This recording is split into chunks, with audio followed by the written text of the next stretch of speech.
Hey everyone, welcome to Tech Tuesday. It's 3 o'clock and I'm live. That means it is Tech Tuesday. Today I'm going to be talking about cord cutting and the future of video. Might seem bleak if you are a service provider providing video services, but it's really not. There's some actually good evidence that things might work out, and I'll talk about that in just a moment.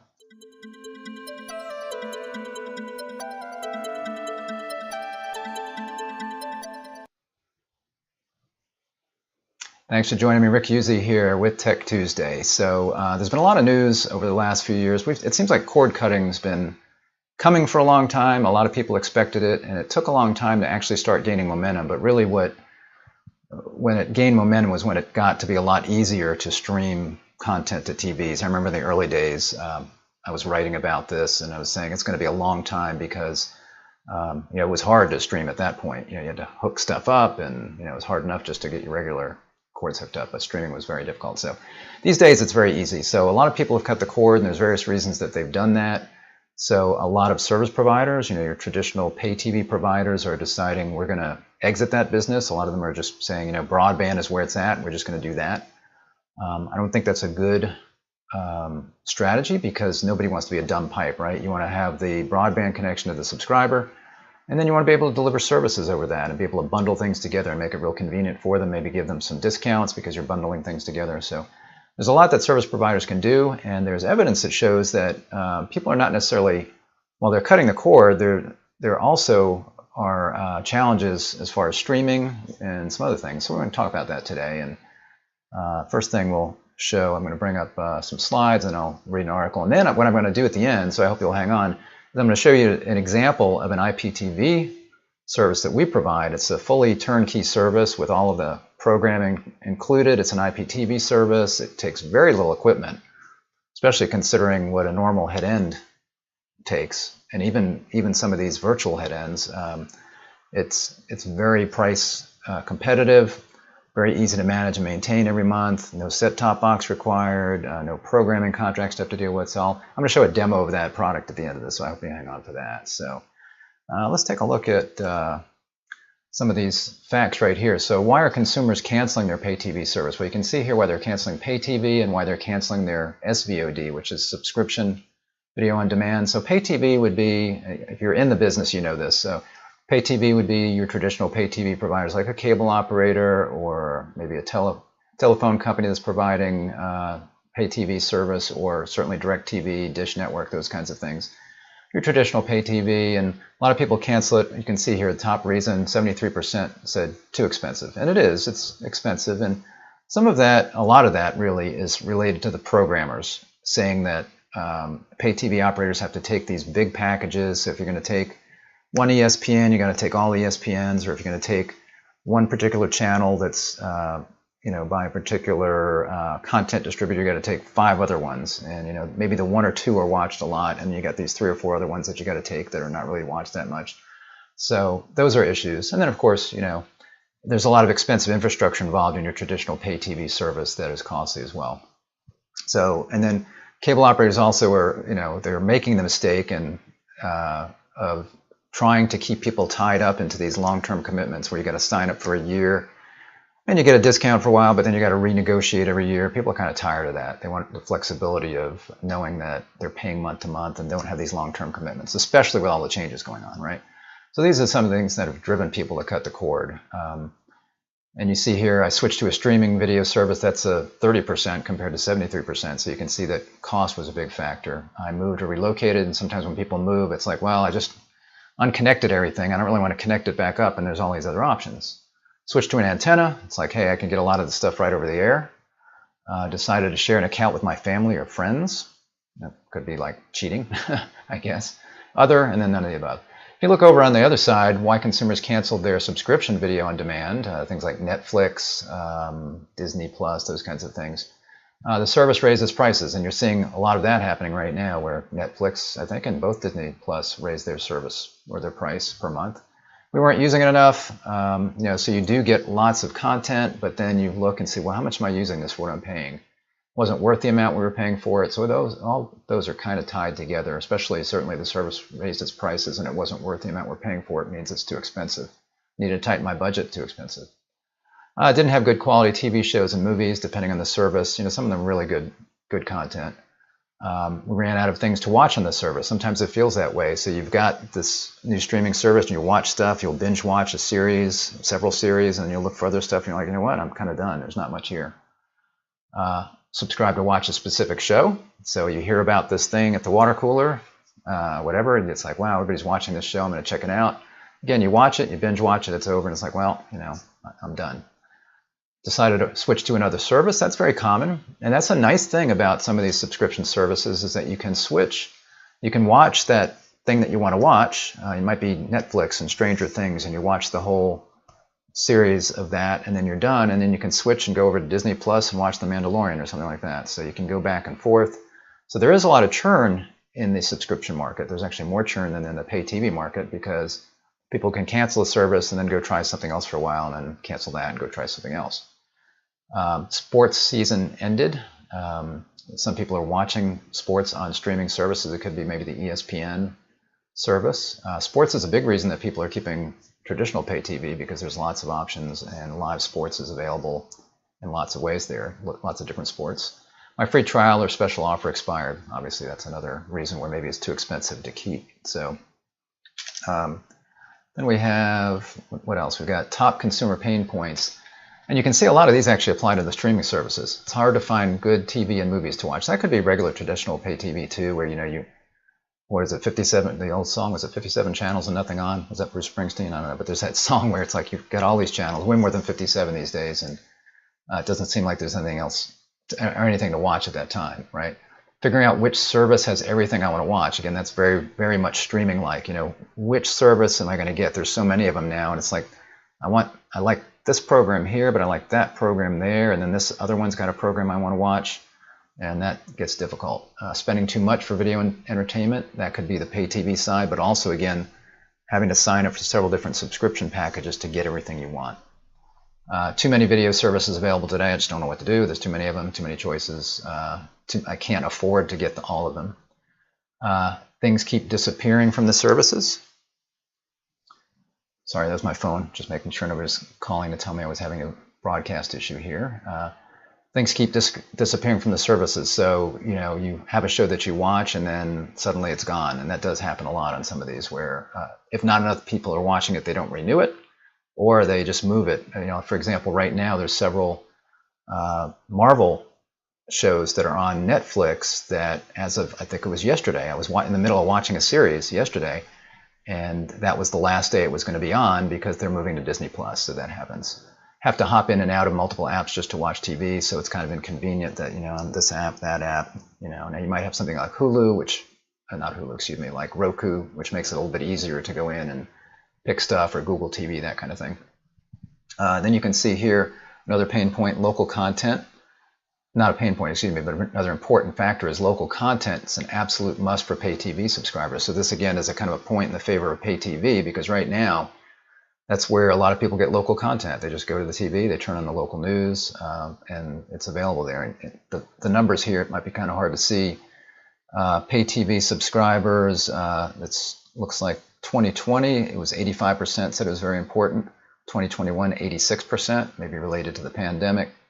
Broadband-only subscribers, still 62% say it's very important, and 65%, plus 3%, say that was very important in 2021. So local TV, again, is a point for the pay TV service. VMVPDs get top marks in discovery. So the MVPD, again, if you're not in the business, that's a multi-channel video programming distributor. That would be your traditional pay TV provider like a Comcast or DirecTV kind of cable company. And then V in front of that means virtual. So that would be somebody like YouTube TV or Hulu. So it looks like a traditional pay TV provider, but it's a streaming service. You get the guide, it's live TV, but it's going over the top. So you've got just your broadband connection that's going over the top. So they get top marks in discovery, and this would be the same really for pay TV as well. This is among streaming kinds of services. So you've got your VMVPDs here. Discovery would mean how easy is it to find something to watch, and that's because that's really hard to say. VMVPDs are very much like a traditional cable operator, where you've got a guide and you scroll down the guide and you look at stuff and you go, oh, I'll watch this right now. SVOD, that would be, again, your Netflix subscription video on demand. Then you've got live TV. I'm thinking that's probably Antenna, or maybe some other live TV sources. Then you've got video on demand, which would be just going back and watching stuff that was on before, sporting events. And then you've got AVOD, which would be ad-assisted or ad-paid video on demand. So you can see again that those that have got the guides have the best marks as far as discovery goes. So again, I think that's a point in favor of pay TV. And then types of viewing behavior. This is showing that still a lot of people are surfing, right? So you've got your blue there is pay TV, then green is free streaming services, the lighter green is live TV streaming, and then subscription streaming services like a Netflix would be the purplish color. So a lot of these people consider themselves channel surfers regardless of what kind of service that they're using. And obviously the pay TV side is the highest there as far as 61%, but even that is the most prevalent activity or way of watching TV for all of these types of TV watchers. You've got your channel guide surfer. A complementary viewer would be somebody that's like, I'm just going to turn on the TV and leave that in the background while I'm doing something else. So they're kind of multitasking. Precision viewer is somebody that says, you know what, I want to watch this program right now. And you can see there that subscription streaming services that's the highest point there for them, but it's still, a lot of those folks are doing channel guide surfing as far as how they watch TV. Then you've got recommendation viewer. Did my app tell me, hey, this is a program that you should watch, that we think you'll like? And then you got your pure DVR viewer. Most of those are on pay TV, but still it's only 8% as to how people watch TV, where it's like, I'm just going to watch the DVR all the time and time shift and watch stuff when I want to watch it. And that's that. So I just thought those were some interesting stats. I've got a couple of stories here also. So you see here, this is a recent story that says cord cutting markedly improved in Q4 thanks to strong Hulu Plus live TV customer growth. So Hulu Plus live TV is your VMVPD, virtual MVPD kind of service, MVPD kind of service. But it says here, an analysis of the top 8 publicly visible pay TV operators reveals subscribers are shifting to virtual MVPD services, but the rate of ecosystem collapse slowed. So notice fewer people are cutting the cord, and a lot of them are going to these virtual services that look like a traditional pay TV service. So what this is leading me to is, as a service provider, if you are a service provider like a broadband operator or somebody that's going to be providing broadband service, either you're doing it now or you're thinking about it, maybe you're a municipality or an EMC that's getting into the broadband business with all these broadband funds coming, you're thinking about, do I do video? You can still do video with an IPTV offering that you control that looks like one of these vMVPDs, but it's an IPTV service, linear TV, you control it, and again, it can be very reasonably priced compared to setting up a traditional pay TV head end. So you can see here that cord cutting has slowed from Q4 2020 to Q4 2021. 8 of the biggest, most publicly visible pay TV operators lost a combined 366,000 video subscribers in the fourth quarter of 2021, which sounds like bad news, but it's a marked improvement over the 600,000 of these organizations that they shed in Q4 2020. Hulu Plus Live TV showed the biggest improvement, moving from a loss of 100,000 subscribers in Q4 2020 to a gain of 300,000 in Q4 2021. It mentions here DirecTV and the rest of AT&T's pay TV assets aren't included in the tally because they shifted everything to another operating company. Also, it excluded the biggest virtual MVPD, which is YouTube TV, another one that looks like a traditional pay TV offering, and they don't always publish their subscriber numbers. So there's not a lot of data here from different providers, but it's showing you that these virtual ones are doing well. It says, indeed, the increasingly margin-challenged business of bundling licensed linear networks continues to shift toward IP-based distribution, so an IPTV offering, with only Hulu and Fubo TV reporting customer growth in Q4 2021. But the notion that the linear pay TV bundle is facing immediate collapse seems unfounded, at least based on this slicing of the lentil. It's Daniel Frankel. He has some interesting ways to put stuff. And here, this is Daniel again here. Altus USA, streaming obsessed broadband only customers are averaging more than 0.5 terabyte of data usage each month. So this is another reason I think to consider offering a TV offering, because if you don't, you're offering the broadband, and then everybody's going to be streaming over your broadband, and it's just going to raise the usage. So if you could provide video services and offload some of that to your own video service, then that can help on the usage side as well. Cable company also said that 14% of its broadband-only subscribers are chewing through more than a terabyte each lunar cycle, each month, I guess. Altus USA said its average broadband-only user gobbled up 556 gigs of data each month in the fourth quarter, and that 14% of its customers exceeded a terabyte.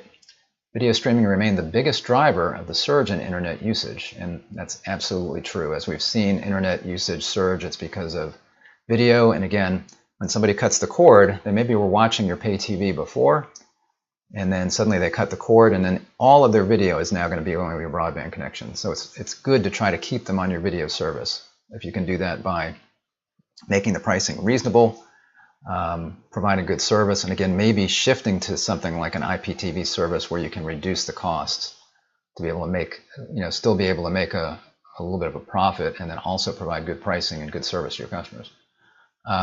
You can see here some of the things that are driving this: 4K and HDR becoming ubiquitous, cord cutting, obviously, customers increasingly forsaking the managed networks of telecom company pay TV suppliers for the open internet to get their TV. So when they cut the cord, they're going over the top of your connection. You're not getting any revenue from that, right? So YouTube is getting that, or Hulu is getting that. You're getting no revenue from that. You're just bearing the cost of that.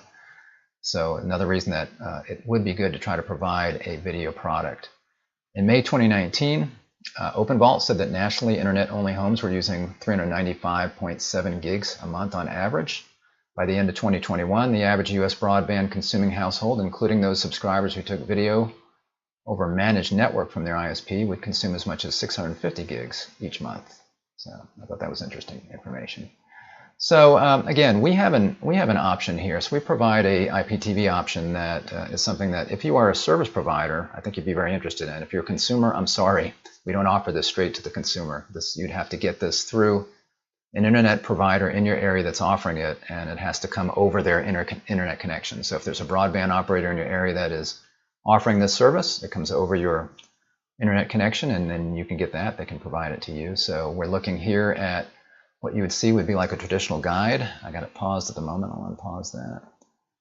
So I think it's going to shift forward to, looks like, I think we're in Endgame right now, Avenger Endgame, I believe. Yeah, so we're right here. So this is, I'll make this big, maybe turn the sound on for a second. We need you. Your new blood. So this is the service. It's available right now. I'm watching it on a laptop that I've got connected up here, but I could watch it on my phone. I could stream it if I've got a Roku box. It could be a Roku channel where I can just say, oh, I want to watch this particular service, and I watch it right there. Here, take this. It's got, I'll go back to the guide here. I'll make that quiet so you can hear me. So you can see here this particular, I've got this particular option here. I can record this, or I can replay it, which is nice. So if I come in the middle and it's like, oh, it already started, I can go ahead and hit replay and start it from the beginning. And not just that, but let's say I'm looking at it. Let's see, what channel is this? This is right here. So here's where I am, right? I'm looking at it, I go, wow, Endgame. It's like, you know what? I haven't seen Infinity War, which was on earlier. So the cool thing about that is now you see I can replay that. So I can start this from the beginning, and you can see it starting up here, because I want to watch Infinity War before I watch Endgame, because Endgame, I need to know what's happening in Endgame, so I can go ahead and restart it. So now I am watching Infinity War next. You see this is on TNT. So that is a really cool option right there. So I've just restarted the program from the beginning, and I can do that.